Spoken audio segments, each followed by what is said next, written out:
Hi, welcome to the Market Alert for Monday, the 8th of September 2025. So, by all things, bad day to sparks, big week for bonds, bullion and Bitcoin. Oil at 3-month lows, gold at record highs, 30 yield at 4-month lows, and S&P at record highs. And that was on bad news. So, what was the news? Let's just go back to Friday of last week, and there you will see the non-farm payroll numbers.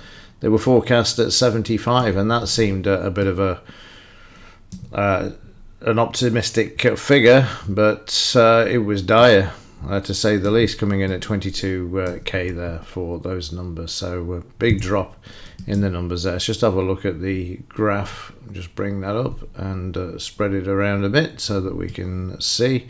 So you can see there's a decline there in the non-farm payroll. So there is an employment issue, a slowing down of the economy here. So it looks like we're going to get 50 basis points from the Fed there. You can just see the drop off there in these numbers. Other news, stocks mixed, dollar sold and T-note bid on another poor NFP report. And putrid payrolls, job growth collapses to just 22k. Unemployment rate rises to 4.3, putting 50 basis points rate cut in play. And finally, gold gamma squeeze is on. A mere 1% shift in treasuries could rocket gold to $5,000 an ounce.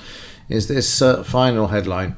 But what have we got this week for the markets? Let's just have a quick look. And it's CPI numbers this week. They're out on Thursday for the US, so all attention now turns to the CPI. So these are the forecasts. We'll look at these in more detail when we get to it in the week. No economic news for today or tomorrow, so the market's got to make its own mind up about which direction it's going to travel in today. So it's going to turn its focus to anything that's geopolitical that can assist in that, but not expecting too much, as obviously the focus now is going to shift to the CPI numbers, which will then confirm, reaffirm, or make the final decision on how much the Fed is going to cut. Right, let's have a look at these all-time highs that we have heard about on Friday, the Dow, gold, and the S&P, and we'll kick off with the Dow. So in the Dow, yes, we've got a new all-time high coming in at 45,771. However, the market failed to hold as soon as we got those NFP numbers, and the market moving lower overnight. So we can see that prices are just coming down to the 5-bar moving average. But inside of this, we can see that we're already on the decline. Then we saw the market move up with the optimism of the Fed rate cut that is pending on the 17th of September. And then the market said, well, that might be the case, but what if not? And then down it came after making that all-time high. So even though we have an all-time high, it certainly wasn't on strength. That said, the market is sitting around the DP and the close at the moment, and sailing sideways there, which you could expect more of over the next couple of days. No all-time high in the German DAX. This is stuck in a sideways range. A volatile day for Friday, but nothing like it was for, let's just work this out, Tuesday of last week. The market's still sitting down around that 89% retracement and stuck in that sideways range. Let's have a look at the 30-minute chart.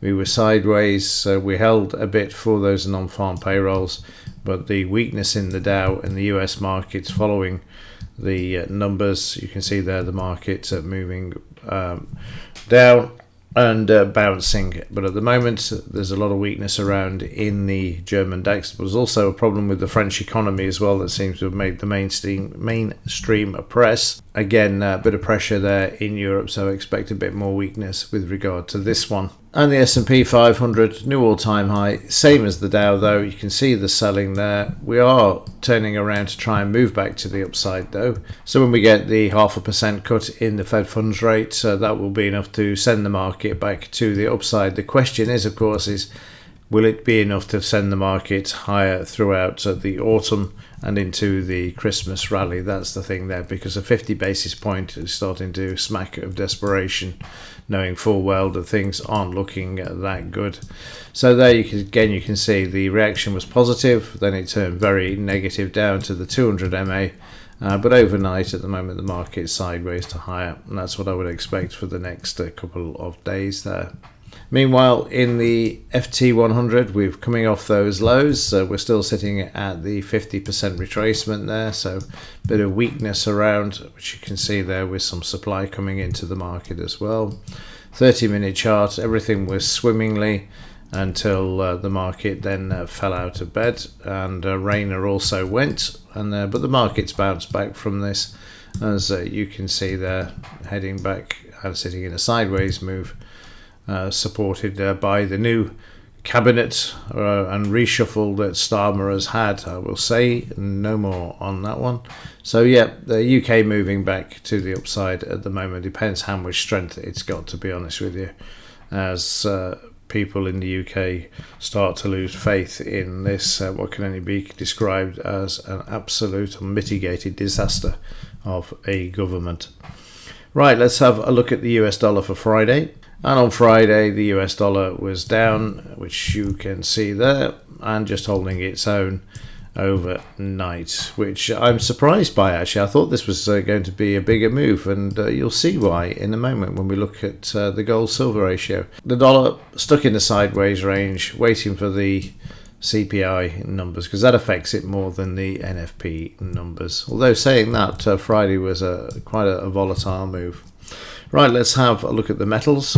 And in silver, the market sideways tried to move higher on Friday, got slammed back down, and overnight it's not looking too good either. The market sideways to lower, and the 30-minute chart, again you can see the positive reaction we got because the 50 basis point cut is on the cards or on the table. But overnight we've seen in Asia the market has been slammed down by the powers that be, i.e. the bankers, but finding support there at Friday's low at the moment and trying to make its way back. And the gold putting in a new all-time high at 3,600. This is not necessarily the official number, because when you use an MT4 platform for your data, they make their own market. So the official number, if you want it, is on the COMEX site, which I'll have a look at tomorrow.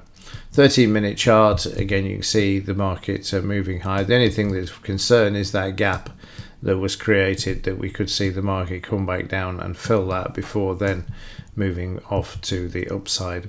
Let's have a look at the gold-silver ratio. And like I say, this is a bit concerning, the market moving all the way back up from 85 to 88. Once again, the banks have got control of the silver price to a degree, not fully, as they would have been able to have slammed it $2 a few years ago just in one day. But it's a bit, like I say, I'm surprised that the gold-silver ratio is moving back to the upside there. But obviously there's more strength in gold and more demand for gold and interest in gold at the moment. Right, let's have a quick look at Friday's market action in the German DAX 2-minute chart. So on Friday, the markets in the pre-market moved up nicely once more, but then it came all the way back down as well. Obviously, the market waiting for those non-farm payroll numbers. We did manage to move to begin with, and this was a real kick in the teeth, because we had a short, and then the market came back, took the stop out, and then it just went south. So lesson learnt there, but too much volatility to begin with. I need to stop further back on the trade there, which is a shame. But the market's then coming back to the high and making up the losses, as can be seen there. Back to the high, and then another buy signal, and the market putting in another sell there. And that one also working out quite nicely. The market then trading sideways to higher within a 50-point range as it headed for the NFP numbers. Those came out, which you'll see there. Market didn't like this to begin with. Prices sideways, and then moving into the afternoon session, which you'll see there, the market following the Dow to the downside. No signal, because we were already red before we got to the 230 kickoff. So price is then moving all the way down to the low, and just look how sideways this becomes, hitting that previous day's low. These levels are significant, the high and the low, and you can see there another quick scalp to the downside before they brought the market back off the lows there, and then into a sideways move. Let's just have a quick look, see where we are overnight. The market's stuck in a sideways range, trying to get back above the DP and the 50 EMA there. Just squeeze this up a bit, and you can see there you've got your low there, your high there. It's whether the market's got the interest, inclination, or the desire to want to get back above Friday's high, because don't forget we had that big bar for Friday, which you can see there. So quite a bit of work to do to get back to Friday's high. The low would be a lot easier to get down to and then come off, but I suspect we're going to have an inside bar during today's trading session, which is going to be somewhere within the low and the high there. Okay, that's it for this one. Let's see how things pan out. No economic news today or tomorrow, so the market's going to have to make its own direction based upon whatever news it can obtain, and move from that point. Okay, that's it. Have a great day, and as ever, thanks for watching. See you in the next one.